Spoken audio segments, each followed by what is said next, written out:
बिस्मिल्लाहिर्रहमानिर्रहीम। लाखों करोड़ों दुरूदो सलाम मोहम्मद मुस्तफ़ा सल्लल्लाहु अलैहि वसल्लम और आले मोहम्मद पर। मैं हूँ उमर दराज गोंदल। इंतज़ार ख़त्म हो गया है और पहली जो फुल कोर्ट है जस्टिस याया अफरीदी के दौर के अंदर वो इख्तिताम पजीर हो गई है। 2 से 2.5 घंटे इजलास हुआ।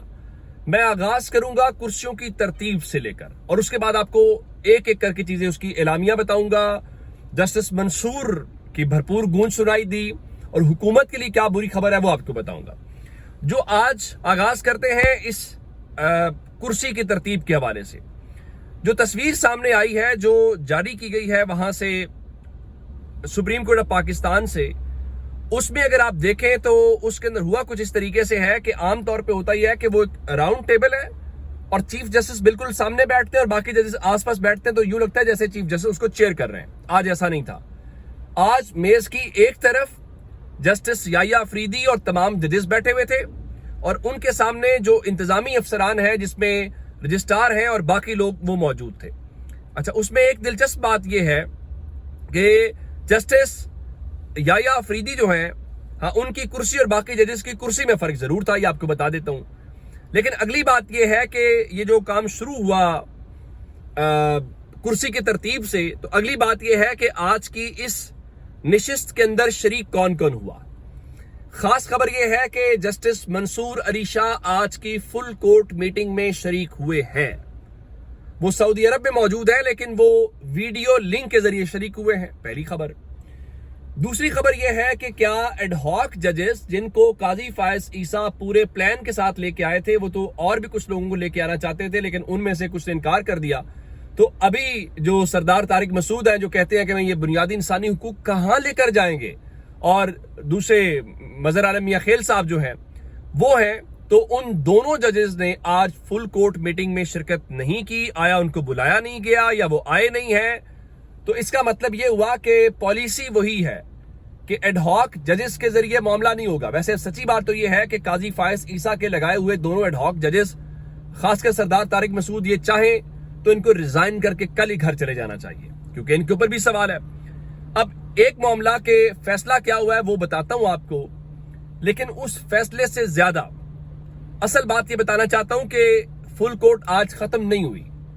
किसी का ख्याल हो कि सुप्रीम कोर्ट जजेस ने आज बैठे और उठ के चले गए, मामला खत्म हो जाएगा, नहीं जनाब। उन्होंने साथ ये भी बता दिया है कि 1 महीने के बाद 2 दिसंबर को फुल कोर्ट का एक इजलास होगा और जिस तरीके से सुप्रीम कोर्ट के आज तमाम जजेस शामिल थे, सुप्रीम कोर्ट एक और फैसला भी देगी।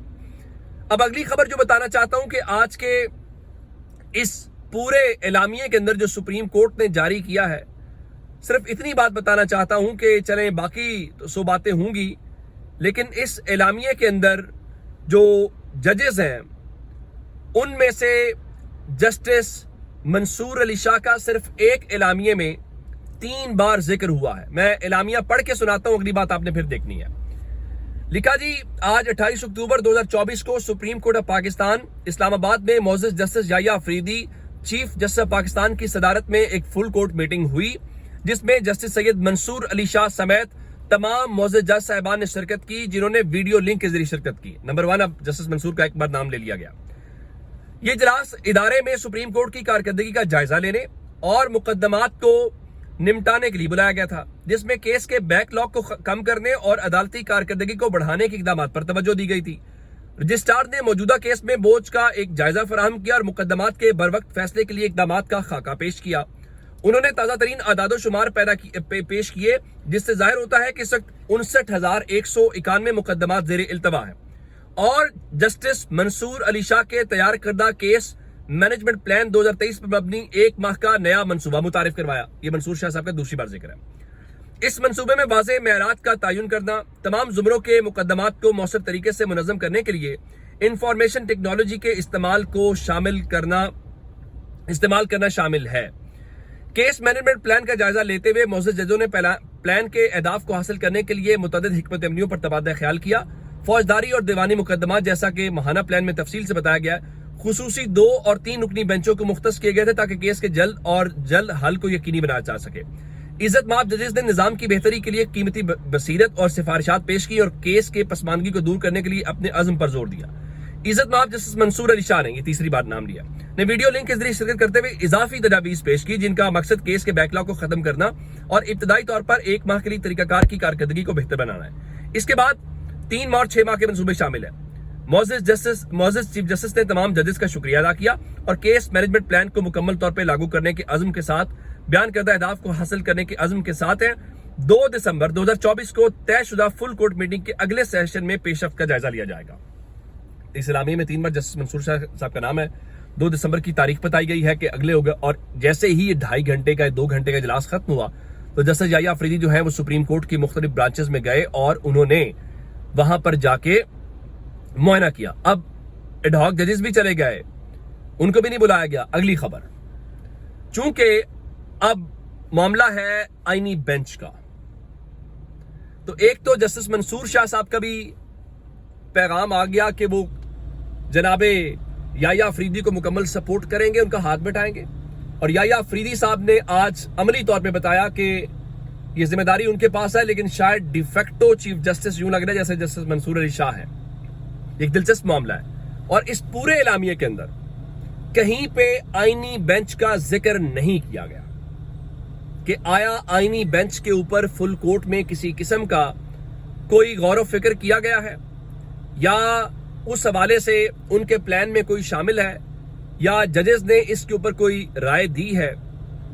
تو اس کا مطلب یہ ہے کہ اب معاملہ ابھی تک صرف فوجداری اور دیوانی کیسز تک ہے۔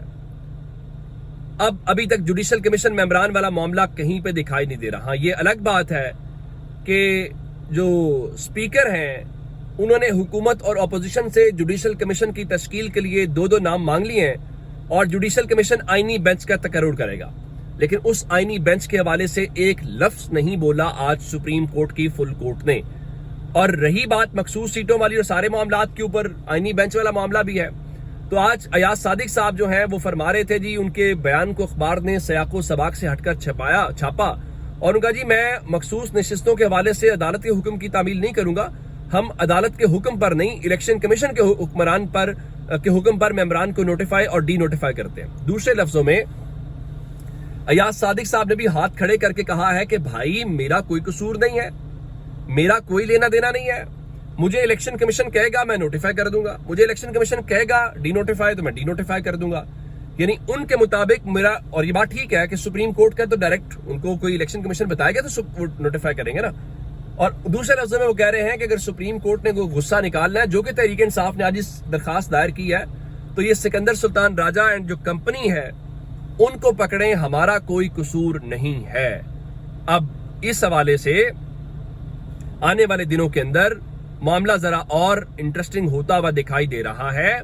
اس کی وجہ یہ ہے کہ آج سپریم کورٹ میں ایک اور درخواست بھی آئی ہے، اور وہ 9 مئی کو لے کے ہے، اور کہا گیا ہے کہ دسمبر سے آج تک کیس مقرر نہیں ہوا، یعنی 1 سال ہونے والا ہے، اور سپریم کورٹ میں 9 مئی کے ملزمان کے جو فوجی عدالتوں میں ٹرائل ہے اس کے کیس کی جلد سماعت کی جائے اور اس درخواست کو سماعت کے لیے مقرر کیا جائے۔ اور یہ جو کیس ہے آپ جانتے ہیں کہ جواد خواجہ صاحب والا ہے، تو اب دیکھنا یہ ہے کہ اس میں کیا معاملہ انجام کو پہنچتا ہے کہ نہیں پہنچتا۔ نومبر کے دوسرے ہفتے میں انہوں نے استدعا کی ہے، یہ بھی ایک بڑا امتحان ہوگا۔ قاضی فائز عیسیٰ صاحب تو فوجی عدالتوں والے معاملات کے قریب بھی نہیں جاتے رہے، ان کو پتا تھا کہیں جاؤں تو میری ایکسٹینشن نہ جاتی رہے، یہ نہیں پتا تھا کہ ایکسٹینشن آپ کے مقدر میں نہیں لکھی ہوئی، آپ نے جانا ہے، اور قوم دعائیں مانگ رہی ہے آپ سے جان چھوٹے، اور قوم کی بالآخر آپ سے جو جان ہے وہ چھوٹ گئی ہے۔ تو اب تک کے اپڈیٹس سے اپنا بہت سارا خیال رکھیے گا۔ خدا حافظ۔